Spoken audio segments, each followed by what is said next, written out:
তো আজকে কথা হবে গাইবান্ধা জেলার দারিয়াপুর হাট নিয়ে। তো আপনাদের কাছে কার কোন জেলা কার কোন হাট অবশ্যই বলবেন পছন্দ, মানে কার কোন হাট পছন্দ। তো আমাদের দারিয়াপুর হাটটা অনেকটাই আমার পছন্দ, যেমন প্রতিটা ভিডিওতে আমি বলে থাকি যে গাইবান্ধা জেলা ইজ ব্র্যান্ড এবং গাইবান্ধা জেলায় সেরা, ঠিক তেমনই আজকে বলতেছি আমাদের দারিয়াপুর হাটই সেরা। তো এই যে আমাদের গাইবান্ধা জেলার মধ্যে হাট দারিয়াপুর, এটা কিন্তু এতটা জনপ্রিয়, মানে এখানে কিন্তু মানে জেলা থেকে আসছে, অনেক জেলা থেকে অনেকে আসছে গরু নিয়ে এই বাজারে বিক্রি করতে, এই হাটে, আমাদের দারিয়াপুর হাটে। তো দেখেন এখানে শত শত লোক বললে ভুল হবে, এখানে হাজারো মানুষ আছে, এই জায়গায় হাজারো লোক আছে। তো গরু যে কতগুলো আছে গুনতে পারবো না। তো আমি পিছিয়ে একটা মেয়ে অনেক মিসে পড়ে আছি, যাকে বলা হয় শর্ট। তো আমি কিন্তু নিচ থেকে ভিডিওটা করতে পারতেছিলাম না, তাই একটা আঙ্কেলের থেকে ভিডিওটা করে নিলাম। তারপরেও সে ভালো করে ধরতে পারেনি ক্যামেরা, তাই ভিডিওটা করতে পারেনি ভালো করে, তাই আমি একটু ভ্যানে ওইটা জোন করে আপনাদেরকে দেখাতেছি। ওই দেখেন কতগুলো মাথা, শুধু কালো আর কালো। তো এটা হচ্ছে আমাদের গাইবান্ধা জেলার দারিয়াপুর হাট। আর আপনারা আমাদের দারিয়াপুর হাট দেখছেন কিনা অবশ্যই বলবেন। আল্লাহ গো, এই মানুষগুলোকে দেখে তো আমি একদম পুরাই অবাক।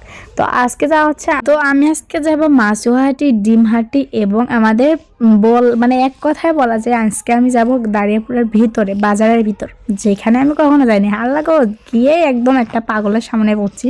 পাগলটা মানে আবল তাবল বলতেছিল, এই হচ্ছে আমাদের পাগল। টুপলা ঘাড়ে, মানে ঘাড়ে একটা কিসের যেন টুপলা নিচে, বুঝতে পারতেছিলাম না, মানে আমাকে কি কি যেন বলতেছিল বুঝি নাই। আমি আবার পাগল টাগলকে বেশি ভয় পাই, তাই একটু সাইড কাইটা অন্যদিকে চলে গেলাম। এই যে মোটর সাইকেল নিয়ে যে পোলাটা গেল, ও আবার বলতেছিল এই তো টিকটকার। আল্লাহ গো, এটা খালি না, মানে সামনে যতই মানে গিয়েছি অনেকে বলছে যে টিকটকার করে। তো টিকটকার বললে এখন আর চেতি না, কারণ হচ্ছে আমি তো আসলেই টিকটক করি, তাই না? তো যাই হোক, এটা কোনো বিষয় না। কথায় আছে কাজ তো কাজই, কাজ কখনো ছোট বড় হয় না, কাজ সবগুলোকেই সমান চোখে দেখা লাগে। তো আমি কিন্তু এখানে আসছি ডিম কিনতে। আমার কিন্তু এগুলা ডিম বেশি পছন্দ না, এক কথায় পছন্দই না, কারণ কেন জানি এগুলো ফ্যাসত ফ্যাসত লাগে, বেশি ভালো লাগে না। মানে ব্রয়লারের ডিম আমাকে একদম পছন্দ না, তারপরেও আর কি খাওয়া লাগে মাঝে মধ্যে। তাই আজকে চলে আসলাম ডিম কিনতে। আঙ্কেলকে বললাম আঙ্কেল এগুলো ডিম কত করে লাগছে। তো আঙ্কেল কেন জানে বললো মানে হাঁসের ডিম 15 টাকা, আর হচ্ছে কোয়েল পাখির ডিম 3 টাকার, মানে যাকে বলা হচ্ছিল 3 টাকা আরও মানে অর্ধেক, 1 টাকার অর্ধেক, ওটা আমি বুঝতে পারলাম। তারপর বললো যে 3.5 টাকা। তারপরে একটু একটু ভাববা বললাম যে ও তাই, তার বললো যে হ্যাঁ। তো আমি এখন নিলাম 2টা ডিম, ওইটা হচ্ছে ব্রয়লারের ডিম, একদমই পছন্দ না, তারপরে নিতে হইলো। তো ব্রয়লারের জোড়া কত, মানে ডিমের জোড়া অবশ্যই শুনবেন, তাই না?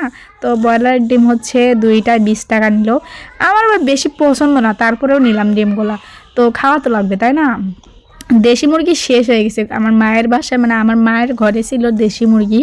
সবসময় দেশি মুরগির ডিম আমার পছন্দ, খাইতাম, বাট এখন শেষ হয়ে গেছে। তা এদিকে একটু ক্লোজে আসলাম, আইসা দেখি একটা ভাইয়ার দোকান, এখানে আবার অনেক কিছু পাওয়া যায়, মানে খেজুর থেকে শুরু করে কাঠবাদাম, যত বাদাম আছে সবগুলো এই জায়গায়। কি কোমরে বাই, এই জায়গায় মানে এত এত মানে জিনিস দেখা তো আমি পুরাই ফিদা। হাতায় আবার দেখতেছিলাম কালো জিরা মাখামাখি করতেছিল। তো ভাইয়াটারে বললাম যে এগুলা হলো কেজি, মানে কেজি গ্রাম নাকি কি হিসাবে বিক্রি করে। উনি আবার বললো সব কিছুই গ্রাম হিসাবে বিক্রি হয়, কেজি হিসাবে না। তো এখানে আমি এসে দেখলাম অনেক সুন্দর মনোহারি দোকান। তো আমি ভাবতেছিলাম আমাদের গাইবান্ধা জেলার মধ্যে যে এই দারিয়াপুর হাটটা এত সুন্দর, এত বড়, আপনারা কখনো না আসলে বুঝতেই পারবেন। তো একদিন সময় পাইলে অবশ্যই আমাদের গাইবান্ধা জেলার দারিয়াপুর হাটে বেড়াইতে আসবেন, অবশ্যই অবশ্যই। টাটা, বাই বাই, ভালো থাকেন, সুস্থ থাকেন, খোদা হাফেজ।